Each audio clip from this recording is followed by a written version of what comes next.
তা তো বলতে পারবো না কাকিমা। জাল নিয়ে যে না নদীর কিনারে আসলেও আসতে না আসতে মাথা করে বোধহয় পড়ে গেল। যাকে আপনি টেনশন করেন না কাকিমা, দেখবেন এই কাকার জ্ঞান ফিরে আসবে। এই তো কাকা তাকিয়েছে। কাকু, কেমন লাগছে এখন আপনার? কি হয়েছিল তোমার বলো তো?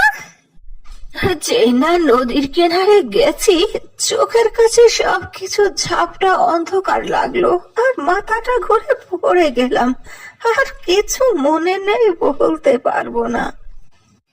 যাই হোক, তুমি তো বেঁচে ফিরে এসেছো, এতে আমি খুশি। আর তোমার মাছ ধরতে যেতে হবে না, এখন থেকে আমিই যাব। এরপর বিমলা পরের দিন থেকে মাছ ধরার জাল ও ঝুড়ি নিয়ে নিজেই গেল নদীর কিনারে। বিমলা সারাটা দিন ধরে নদীর কিনারে বসে জাল ফেলে থাকলো নদীর মধ্যে, কিন্তু একটি মাছও জালে